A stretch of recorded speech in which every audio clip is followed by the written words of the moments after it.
Few people are unfamiliar with the events of the morning of September 11th, 2001. Terrorists crashed two airplanes into the Twin Towers of the World Trade Center, as well as other flights that crashed into the Pentagon and a Pennsylvania field, killing over 2,500 people in total.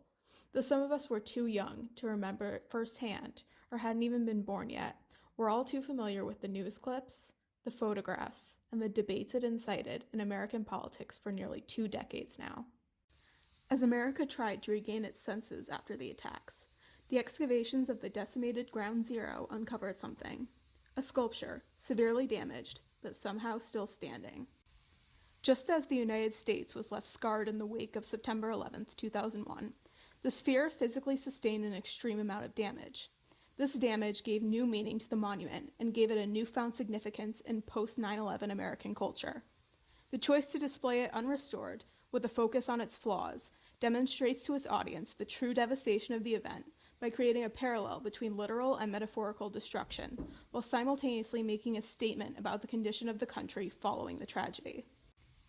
In 1971, artist Fritz Koenig was commissioned to create a sculpture for the plaza of the World Trade Center, the international multi-building commerce center located in Manhattan. The result was the sphere, made of metal and standing over 25 feet tall in the middle of the plaza's fountain.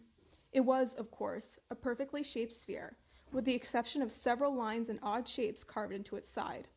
The sculpture was an abstract formal reference to a globe, and sitting in the midst of such an important international center, it had one crucial meaning: it represented world peace.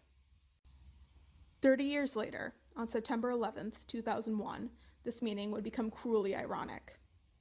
Due to its placement, the sphere was obviously subject to intense physical trauma from the two entire buildings collapsing down around it.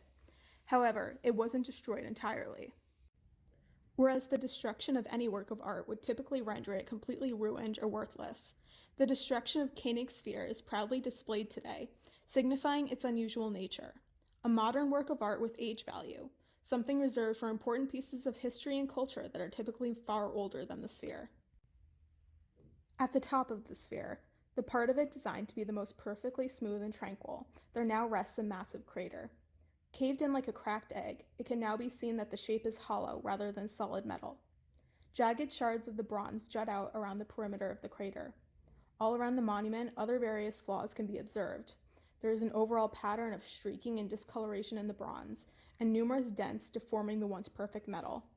But to try and restore the sculpture and reverse the damage would hinder its newfound status as a symbol of resilience, and so it sits now in Liberty Park, its damage not just exposed, but proudly displayed.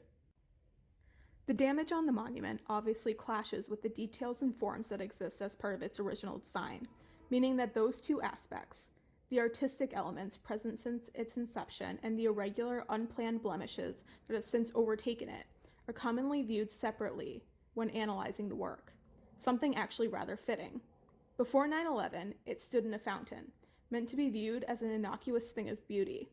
After that fateful day, it carried new weight, and its audience in the present day doesn't just look at it passively, they stop and they contemplate. The emotions felt in the wake of the 9/11 attacks were ugly and painful. People mourned their loved ones and no longer felt safe on American soil. Just as Koenig's sculpture has sustained such extreme damage, the collective psyche of the United States was undeniably wrecked. In the wake of tragedy, we tend to look for and praise the survivors, and the sphere is something of an inhuman survivor of September 11th. When it came time to create a 9/11 memorial, the inclusion of the sculpture among the newly built structures was important in the overall context of how the events of 9/11 would be remembered.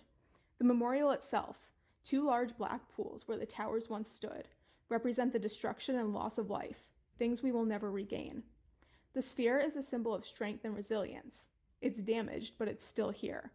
The new Freedom Tower is a replacement for the old towers in terms of commerce, but it's also a symbol of new life and moving forward towards the future. Viewing all three together, it creates a narrative of tragedy, mourning, and recovery. The sphere stands dented, scratched, and ripped apart, its perfect surface marred by violence. However, instead of considering it ruined, we now consider it to be even more significant than it once was because of this very damage. People identify with its wounds, use it as a memorial to the dead, and view it as a beacon of strength. When we look at the sphere in Liberty Park, We project our uniquely human emotions onto a physical work of art, forming a connection between its scars and our own, following the event that changed the world as we knew it and diminished America's sense of safety.